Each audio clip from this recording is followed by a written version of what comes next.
Ang Ebanghelyo ni Juan Kabanata 13. Ngayon, bago ang kapistahan ng Paskwa, dahil alam ni Jesus na ang kanyang oras ay dumating na siya ay dapat nang umalis ng mundong ito tungo sa kanyang Ama, minamahal niya ang sariling kanya na nasa mundo, minahal niya sila hanggang sa huli. Ngayon, nailagay na sa puso ni Judas Iscariote na anak ni Simon, na ipagkanulo si Jesus. Alam ni Jesus na ibinigay ng Ama sa kanyang mga kamay ang lahat ng mga bagay at siya ay galing sa Diyos at babalik sa Diyos. Tumayo siya ng hapunan at ibinaba ang kanyang panglabas na kasuutan. At kumuha siya ng tuwalya at ibinigkis ito sa kanyang sarili. Pagkatapos, nagbuhos siya ng tubig sa palanggana at sinimulang hugasan ang mga paa ng mga alagad at upang panasan sila ng tuwalya na ibinigkis sa kanyang sarili.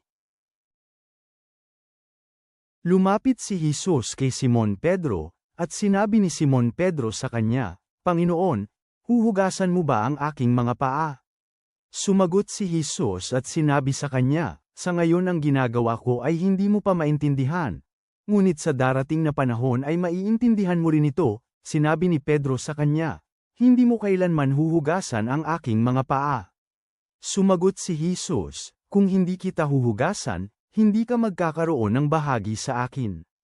Sinabi ni Simon Pedro sa kanya, "Panginoon, huwag lamang ang aking mga paa ang iyong hugasan, ngunit pati na rin ang aking mga kamay at aking ulo."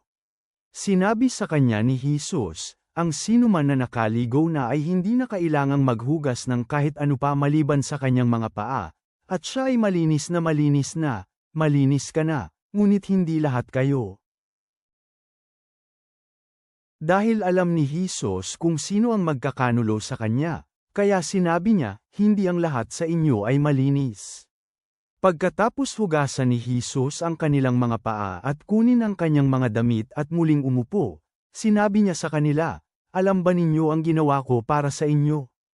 Tinatawag ninyo akong Guro, at Panginoon, at tama ang sinasabi ninyo, dahil ako nga iyon. Kung ako nga na Panginoon at Guro, ay hinugasan ang iyong mga paa, dapat ninyo ring hugasan ang mga paa ng iba. Dahil binigyan ko kayo ng halimbawa upang dapat gawin din ninyo tulad ng ginawa ko sa inyo. Tunay nga sinasabi ko sa inyo, ang lingkod ay hindi mas matataas sa kanyang Panginoon, ni ang isinugo ay mas mataas kaysa sa nagsugo sa kanya. Kung alam mo ang mga bagay na ito, pinagpala ka kung ginagawa mo ang mga ito. Hindi ako nagsasalita tungkol sa inyong lahat, dahil alam ko ang aking mga pinili, ngunit sinasabi ko ito upang ang kasulatan ay maganap, ang kumakain ng aking tinapay ay nagtaas ng kanyang sakong laban sa akin. Sinasabi ko ito ngayon sa inyo upang kung ito ay mangyayari, maniniwala kayo na ako nga. Tunay nga ang sinasabi ko sa inyo, ang tumatanggap sa akin ay tinatanggap ang sinumang aking isinusugo, at ang tumatanggap sa akin ay tinatanggap ang siyang nagsugo sa akin. Nang sinabi ni Jesus ito, siya ay nabagabag sa espiritu at sinabi, "Tunay nga sinasabi ko sa inyo, na isa sa inyo ang magkakanulo sa akin." Nagtinginan ang mga disipulo sa isa't isa, nagtataka kung sino ang kanyang tinutukoy. May isa na nasa lamesa ang nakasandal sa dibdib ni Jesus na isa sa kanyang mga alagad, ang minamahal ni Jesus. Kaya hinudyatan ni Simon Pedro ang alagad na ito at sinabi, "Sabihin mo sa amin kung sino ang kanyang tinutukoy." Sumandal ang alagad na iyon sa dibdib ni Jesus at sinabi sa kanya, "Panginoon, sino po iyon?" At sumagot si Jesus, "Yung aking ipagsasawsaw ng pirasong tinapay at bibigyan." Nang kanyang isawsaw ang tinapay, ibinigay niya ito kay Judas na anak ni Simon Iscariote. At pagkatapos ng tinapay, pumasok si Satanas sa kanya. Sinabi ni Jesus sa kaniya, "Kung ano ang iyong gagawin, gawin mo ito agad." Ngayon, walang sino man na nasa lamesa ang nakaalam ng dahilan kung bakit sinabi ni Jesus ito sa kanya. Naisip ng iba na, dahil si Judas ang nangangalaga sa supot ng salapi, sinabi ni Jesus sa kanya, "Bumili ka ng mga bagay na kailangan natin para sa kapistahan, o kaya naman na siya ay dapat magbigay sa mga mahihirap." Pagkatapos tanggapin ni Judas ang tinapay, agad siyang lumabas, at gabi na noon. Nang si Judas ay umalis na, sinabi ni Jesus, ngayon ang anak ng tao ay naluwalhati. At ang Diyos ay naluwalhati sa kanya. Luluwalhatiin siya ng Diyos sa kanyang sarili, at agad siyang luluwalhatiin niya. Mga batang paslit, makakasama pa ninyo ako ng maikli pang panahon.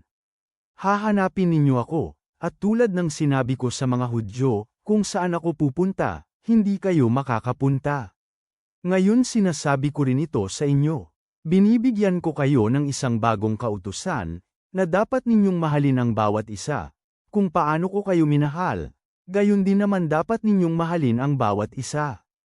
Sa pamamagitan nito, malalaman ng lahat ng tao na kayo ay aking mga alagad, kung mahahalin niyo ang bawat isa. Sinabi sa kanya ni Simon Pedro, Panginoon, saan kayo pupunta? Sumagot si Jesus, kung saan ako pupunta, sa ngayon ay hindi kayo makakasunod, ngunit makakasunod kayo pagkatapos nito. Sinabi ni Pedro sa kanya, Panginoon, bakit hindi kita masusundan kahit ngayon? Ibibigay ko ang buhay ko para sa iyo. Sumagot si Jesus, ibibigay mo ang buhay mo para sa akin? Tunay nga sinasabi ko sa iyo, hindi titiilaok ang tandang hanggang ikaila mo ako ng 3 beses. Panginoong Hesus, ikaw ay buong-buo kang nagpakumbaba upang hugasan ang mga paa ng iyong mga alagad at binigyan mo kami ng bagong utos na magmahal. Tulungan mo kami na maglingkod sa isa't isa na may kababaan at habag. Naway magmahalan kami gaya ng iyong pagmamahal sa amin. Sa pangalan ni Jesus, Amen.